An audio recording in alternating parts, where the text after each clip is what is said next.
Welcome to சுடுதண்ணி. இன்னைக்கு நம்ம வீடியோவில் பாலக்கீரையை வச்சு தான் ஒரு சத்தான ரெசிபி பண்ண போகிறோம். வீட்டில் கீரையே சாப்பிட மாட்டேங்கிறாங்கன்னா இந்த ரெசிபியை பண்ணி கொடுங்க. கண்ணை மூடிட்டு சாப்பிட்டாங்கன்னா இதை கீரைனே கண்டுபிடிக்க முடியாது. இது சாதத்தோடலாம் பிசைஞ்சு சாப்பிட்றதுக்கே அவ்வளோ ஒரு அருமையாக இருக்கும். இதோட இன்க்ரீடியன்ஸை நான் டிஸ்கிரிப்ஷன் பாக்ஸில் கொடுக்குறேன். இப்போ வாங்க சேர்ந்து சமைக்கலாம். ஃபர்ஸ்ட் ஒரு கடாயில் 1.5 டேபிள் ஸ்பூன் எண்ணெய் சேர்த்துக்கோங்க. இதில் 1 டேபிள் ஸ்பூன் கடலைப்பருப்பு, 1 டீஸ்பூன் சீரகம், 2 டீஸ்பூன் மல்லி சேர்த்துக்கலாம். சேர்த்துட்டு இது நல்லா வறுத்துக்கோங்க. இதோட ரேஷியோ ரொம்ப முக்கியம். நம்ம எது கூட சேர்த்தாலும் டேஸ்ட் அவ்வளோ நல்லா இருக்காது. சில பேருக்கு மல்லியோட வாசமே பிடிக்காது, ஆனால் அது அளவாக சேர்க்கும் போது ரொம்பவே நல்லாயிருக்கும். இப்போ இது கூட காரத்துக்காக 5-6 வரமிளகாய் சேர்த்துக்கலாம். இதில் வேறு எந்த மசாலாவுமே நம்ம சேர்க்க போகிறதில்ல. காரத்துக்கே இந்த வரமிளகாய் மட்டும்தான் நம்ம சேர்க்குறோம். இது லைட்டாக வறுபட்டதும் இதில் ஒரு பெரிய வெங்காயம் சேர்த்துக்கிறேன். மீடியம் சைஸ் வெங்காயமாக இருந்துச்சுன்னா 2 சேர்த்துக்கோங்க. இதையும் லைட்டாக வதக்கி விட்டுடலாம். இதோட 5-6 பல் பூண்டு சேர்த்துக்கலாம். நான் பூண்டையும் நல்லா வறுத்து அரைச்சிக்க போகிறேன். இந்த மாதிரியும் நீங்கள் பண்ணலாம். அப்படி இல்லைன்னா இதை அரைச்சதுக்கு அப்புறமா நம்ம அதுக்கப்புறம் சேர்க்க போகிற தாளிப்பில் கூட நீங்கள் பூண்டு சேர்த்துக்கலாம். எல்லாத்தையும் நல்லா வதக்கி விட்டுருங்க. இது ஒரு 5 நிமிஷமாவது லோ ஃப்ளேமில் வச்சு வதக்குங்க. அப்போ தான் டேஸ்ட் நல்லா வரும். இதோட ஒரு துண்டு புளி சேர்த்துட்டு அதையும் நல்லா வதக்கிடுங்க. இப்போது இது பார்த்திங்கன்னா நல்லா சாஃப்டாக வதங்கிடுச்சு. எல்லாமே இப்போ ரெடியாக இருக்குது. இது ஒரு மிக்சியில் மாற்றிட்டு நல்லா ஆற வச்சுட்டு அரைச்சிக்கலாம். இப்போ பார்த்திங்கன்னா இது நல்லா ஆறிடுச்சு.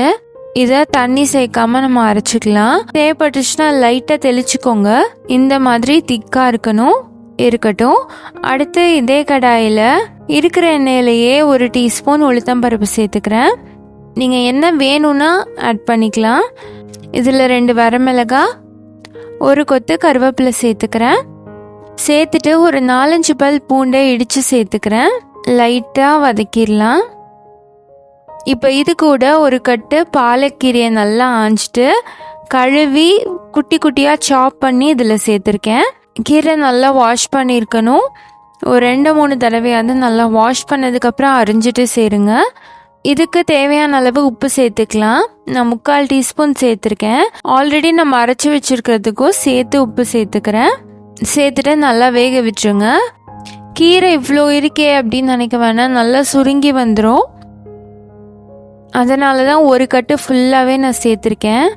இதை ஒரு 5 நிமிஷம் நல்லா வதக்கிடுங்க.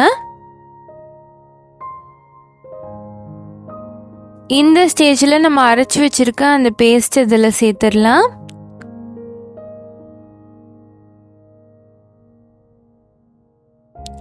எல்லாத்தையும் சேர்த்துட்டு நல்லா மிக்ஸ் பண்ணி விட்டுருங்க.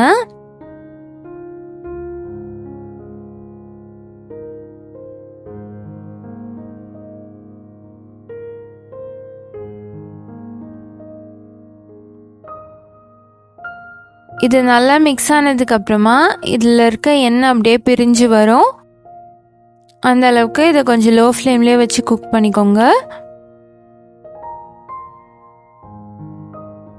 இப்போ பார்த்தீங்கன்னா மசாலாவும் கீரையும் நல்லா மிக்ஸ் ஆகிடுச்சு. எண்ணெய் நல்லா பிரிஞ்சு வந்திருக்கு.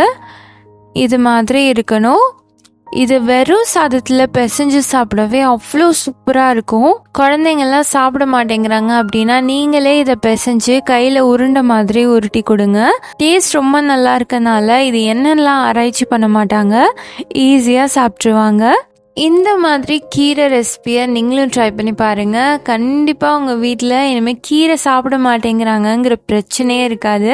ரொம்ப ரொம்ப ஹெல்தி. குழந்தைங்களுக்குலாம் அவசியம் கொடுங்க. இந்த வீடியோ உங்களுக்கு பிடிச்சிருந்தா லைக் பண்ணுங்கள். சுடுதண்ணி சேனலை சப்ஸ்கிரைப் பண்ணுங்கள். தேங்க்யூ.